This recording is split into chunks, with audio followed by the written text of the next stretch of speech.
اور دعائے حزب البحر کی زکوٰۃ ادا کر لینے سے پہلے جو شخص اس آیت کا عمل کر لیتا ہے تو اس کو پوری حزب البحر کا سمجھ لو کہ اس کو روحانیت اور اس کو اجازت اس کی حاصل ہو جاتی ہے۔ اگر آپ چاہتے ہو نا کہ تم حزب البحر کی زکوٰۃ جو 3 دن میں ادا کی جاتی ہے، جس کے بارے میں کہا جاتا ہے کہ سفر کی 6، 7 اور 8 کو جو زکوٰۃ ادا کی جاتی ہے، جو لوگ 120 کی تعداد میں حزب البحر کی زکوٰۃ ادا کرتے ہیں،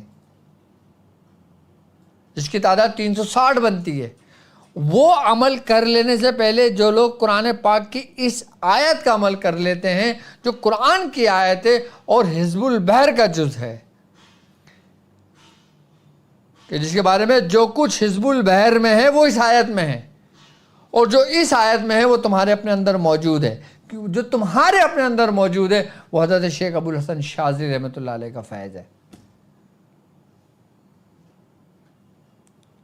اس آیت کا کیا راز ہے؟ اس آیت کے بارے میں بزرگان دین فرماتے ہیں کہ اگر تم کوئی بھی عمل کر لینے سے پہلے جو جس صاحب دعوات جس عمال کا ہوگا تم اس سے اجازت بنفس نفیس لے سکتے ہو، تم اس کے روضے مبارک پہ جا کے لے سکتے ہو، اس کی قبر پہ جا کے لے سکتے ہو، اس کے گھر جا کے لے سکتے ہو، ہر جگہ، بلکہ تمہیں اس کی اجازت کی طلب ہو اور تم نے اس آیت کا عمل کر لیا تو یہاں تک اس صاحب دعوت جو بزرگ ہوتے ہیں نا ان کو حکم ہوتا ہے رب کی طرف سے کہ جاؤ میرا بندہ تمہارا انتظار کر رہا ہے، اس کو اس کا حصہ دو۔ تو بزرگان فرماتے ہیں کہ جو صاحب دعوات بزرگ ہوتے ہیں نا پھر ان کی آمد ہوتی ہے، یہ اس کے لیے باعث شرف ہے کہ جو شخص حزب البحر کی یعنی کہ قرآن کی وہ آیات پڑھ لیتا ہے جو حزب البحر کے اندر موجود ہے۔ اور سب سے بڑی بات یہ ہے کہ بزرگان دین فرماتے ہیں کہ جو شخص صرف اور صرف حزب البحر کے اندر جو قرآن کی یہ آیت موجود ہے جو اس کو خالی اپنے ورد میں رکھ لیتا ہے، اس کا عمل کر لیتا ہے، وہ کبھی گمراہ ہو ہی نہیں سکتا، کیونکہ وہ کس کی زیر نگرانی میں آ جاتا ہے، کیونکہ وہ کس کی پناہ میں آ جاتا ہے آپ کو معلوم؟ اور وہ قرآن کی صرف ایک آیت کہ جس کے اندر کل ولایت کا فیض موجود ہے،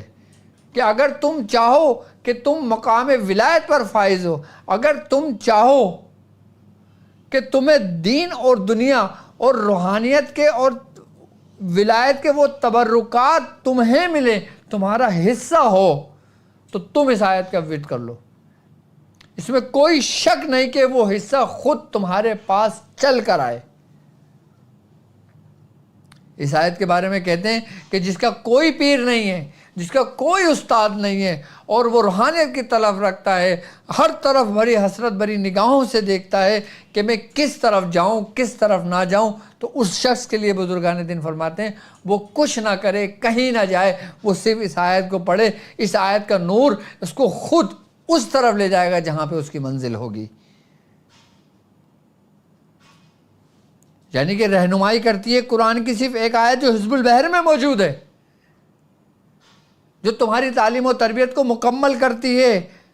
قرآن کی ایک آیت جو حزب البحر میں موجود ہے، کہ ایک موقع پر قطب الاقطاب بزرگ فرماتے ہیں کہ میرے رب نے مجھے جو کچھ عطا کیا وہ اس قرآن کی ایک آیت کے بدلے عطا کیا جو اس حزب البحر میں موجود ہے۔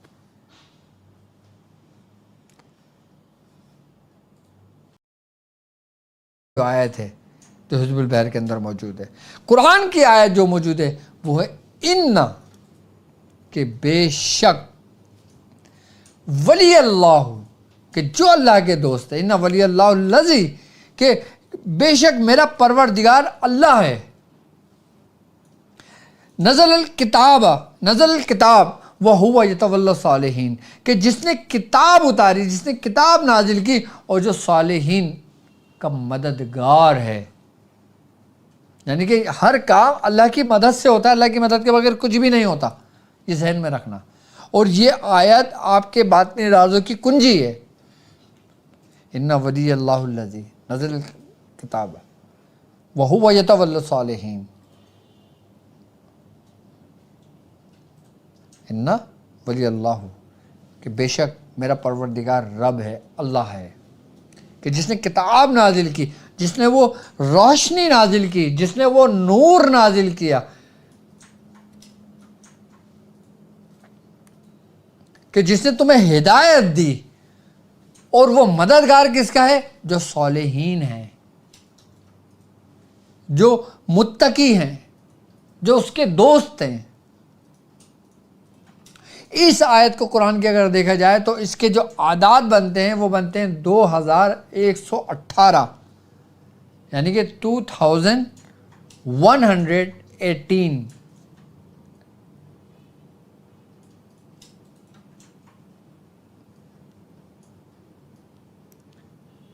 اس کے عدد بنتے ہیں اس آیت کے،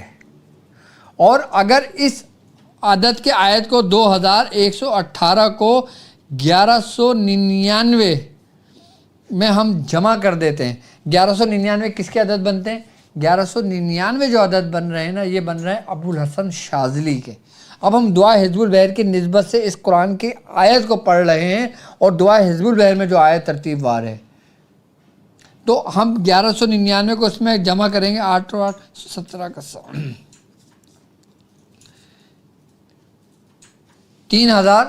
3317، یعنی کہ 3317۔ اب اس کے جو عدد بن رہے ہیں، جو آپ یہ آیت پڑھتے ہیں، اس میں بن رہے ہیں 3317۔ سمجھنا میری بات، میں اس کی ترتیب بتا رہا ہوں، اس کا طریقہ بتا رہا ہوں کہ آپ نے کس سنہ پڑھنا ہے، کس لیے پڑھنا ہے، کیسے پڑھنا ہے۔ اگر آپ اس طریقے سے کر لیتے ہیں نا، تو اس کی روحانیت آپ سے جلدی مانوس ہو جاتی ہے۔ اس کے ماتحت بالخصوص اس کے ماتحت جو نوری مخلوقات ہے نا، اچھا یہ ان لوگوں کے لیے ہے کہ جو روحانی معالج ہیں، جو باقاعدہ طور پہ حزب البحر کے ذریعے لوگوں کے علاج کرتے ہیں، جو حزب البحر کے ذریعے لوگوں کے کام کرتے ہیں، جو حزب البحر کے ذریعے لوگوں کی مدد کرتے ہیں، ان لوگوں کے لیے طریقہ کار سمجھا رہا ہوں میں۔ کتنے عدد بنتے ہیں؟ ابو الحسن شاذلی کے عدد بن رہے ہیں 1199، کیونکہ ابو الحسن شاذلی پہ یہ دعا حزب البحر نازل ہوئی ہے، جو آپ کو تعلیم کی گئی ہے، حضرت سیدنا شیخ حضرت سرکار دو عالم صلی اللہ علیہ وآلہ وسلم نے تعلیم کی ہے، ٹھیک ہے۔ اب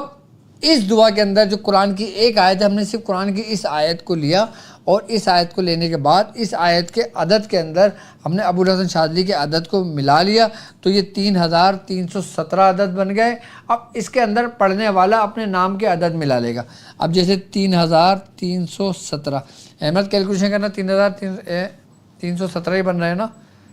2118 پلس 1199، ٹھیک ہے۔ اب 3317 میں اب جیسے مثال کے طور پہ آپ کا نام ہے علی، اب علی کے عدد بنتے ہیں 110۔ اب 110 کو اس میں جمع کر دیں گے، 7 2 4 اور 3، یہ بن رہے ہیں 3427۔ اب 3427 کو ہم مفرد عدد پہ لے کر آ جائیں گے، 7 و 7 14، 14 15 16،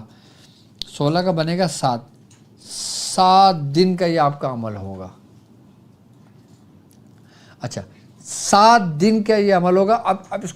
اس کے طریقہ کار یہ ہے کہ 7 دنوں کے اندر آپ نے 3427 کی تعداد میں صرف قرآن کی یہ آیت پڑھنی ہے۔ ایک طریقہ کار تو یہ ہے۔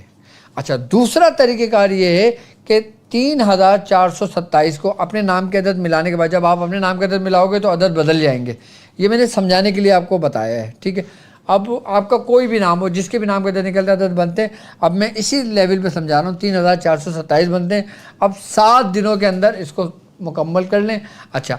ایک طریقہ کار اس کا یہ بھی کہ 3427 آپ روز 7 دن نہیں پڑھ سکتے، تو آپ 3427 کو 7 حصوں میں تقسیم کر کے پوری تعداد اس کو مکمل کر سکتے ہیں، پوری تعداد کو اس کو مکمل کر سکتے ہیں۔